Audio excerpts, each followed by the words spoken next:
Hey, what's up guys? So you know's best here, where Apple just finished probably one of the biggest keynotes that they've done in a long time. So I'm about to cover everything that Apple just announced at this quote-unquote iPad mini event, but they announced a whole bunch of other stuff as well. So it's going to jump right into it. Now, the first thing they talked about a whole bunch of stats and things like that. I think like over 35 billion apps have been downloaded from the App Store and all that big stuff. But when they started talking about the new devices, they started off with the Macs. And they announced a new 13-inch MacBook Pro with the Retina display. They'll have a resolution of 2560 by 1600. Now, the base version, which is going to start at $1699, is going to come with a 2.5 gigahertz dual-core A5 processor. Of course, you can upgrade this all the way up to an i7 if you wanted to.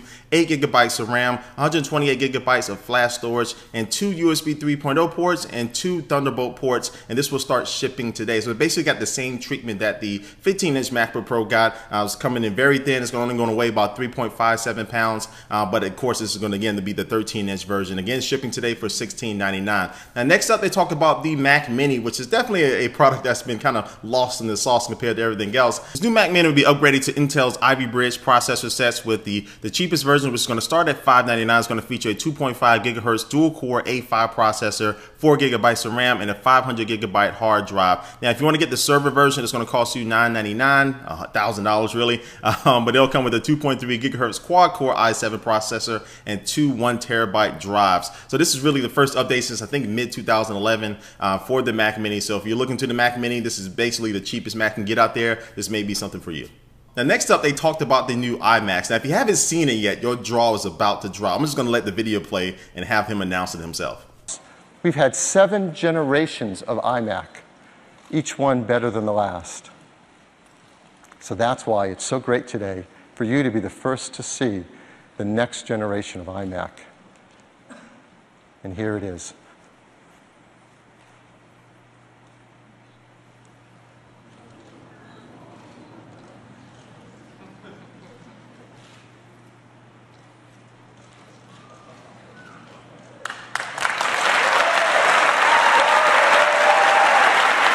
Well, as you can see, this new iMac is crazy stupid thin. It's only 5 millimeters thick at the edge there, which I don't know how Apple was able to pull this off. Well, part of the reason they were able to pull this off because they removed the optical drive out of this new iMac, and they have this new technology where they're able to, kind of glue or fuse the panel together with the rest of the iMac itself. I'm not gonna get to all those details. You can watch the keynote for all those technical specs, but either way, they're able to produce a really nice, spectacular looking product when you first see it.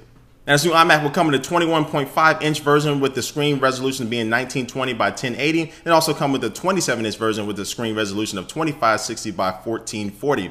Of course, it'll feature Intel's Core i5 or i7 processors, 4 USB 3.0 ports. You'll have 2 Thunderbolt ports and also the new Apple Fusion drive. This is something they just announced, which is basically going to be a 128 gigabyte SSD combined with either a 1 terabyte or a 3 terabyte standard hard disk drive. So they're going to combine the two, and they're going to store the OS and applications on the SSD, and then on the hard drives, the physical hard drives themselves, or the hard disk drives, they're going to store all your documents and kind of your data and stuff like that, and they'll both be working in conjunction via the software to work together. And this is really going to be an awesome combination to get the best speed and also the best storage capacity for a computer like this.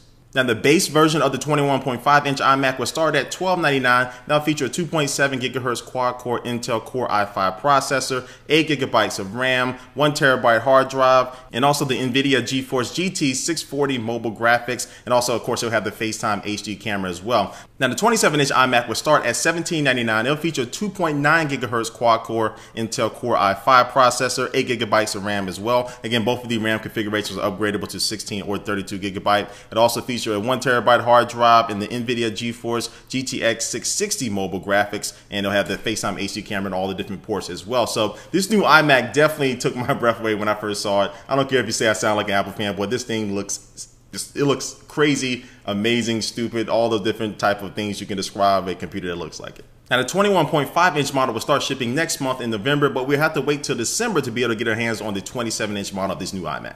Now on to the iPad. Now Apple did something that nobody was really expecting. Now everybody was thinking it was just going to be an iPad mini. We'll get to that a little bit later. But also they announced a new 4th generation iPad. Yes, just the regular iPad, and they moved up from the 3rd generation to the 4th generation. It's going to be featuring the new A6X processor, which is going to be doubling the performance of the previous generation iPad, and also have a faster Wi-Fi. It'll have now support for Sprint LTE, so you can get Verizon, AT&T, and Sprint LTE now if you wanted to, and also be featuring the FaceTime HD camera on the front. So this thing is going to remain at the same price points as it was yesterday, also to the same design as well. And also one thing I forgot to mention, they will be adding the new Lightning port as well. So as you can see, they bumped up the release of the regular iPad to kind of get that holiday rush, it looks like, but they weren't done yet. Now they finally got to what everybody was expecting. This is the new iPad mini. So this thing features a 7.9 inch screen, which has a resolution of 1024 by 768, which is the same resolution that the 1st generation iPad features. So Apple just drove in the point that all the applications that you've been using on the iPad will still work on this iPad mini just fine. And it will be 53% lighter of this new 4th generation iPad, which is definitely a big decrease in weight. It'll have the dual-core A5 processor, a FaceTime HD cam, a 5-megapixel rear-facing iSight camera that can shoot 1080p HD video. It also features LTE from all 3 carriers as well, and it'll have a 10-hour battery life. Now the design of this new iPad mini looks very similar to the new iPhone 5, just with the color combination as well. You have black and slate, and then of course you have the white version, but then you just look at the edges and how everything is machined there. It looks very similar to the iPhone 5, which isn't a bad thing, but hopefully it doesn't scratch as easily as well. Now the big thing everybody was really wondering to see what Apple is going to do with is the price point. What was the price point of this iPad mini going to start at? Well, Apple is going to start the iPad mini with just the Wi-Fi version at $329. Then if you want the LTE version, it's going to start at $449 and still have that same $100 increase as you go up in memory configurations. And you'll be able to pre-order the iPad mini alongside the new 4th generation regular iPad starting this Friday on October the 26th. And then they'll start shipping, at least the Wi-Fi version will start shipping on November the 2nd. So this sums up almost everything they announced at this event. One thing that was missing was the new iTunes. I don't know what they're going to be doing with that, but this basically sums up everything they talked about at this event. The really big star of the show for me wasn't even the iPad mini. It's that new iMac, which looks just amazing. It looks sick. Very nice design. I really do like it. It literally looks sick, doesn't it? But it really has a very nice design to it. But overall, I think this is a very nice wrap up and sum up of the year. Apple, released a whole bunch of new products with Mountain Lion and things like that. But I really think this is going to be a big push for the holiday season for Apple, and my wallet is going to hate me starting today. So anyway, guys, leave a comment down below about what you think about everything Apple announced today, and I will catch you later, guys. Stay tuned for more unboxings and reviews of these products that just got announced, and my hand has been up for too long. Peace.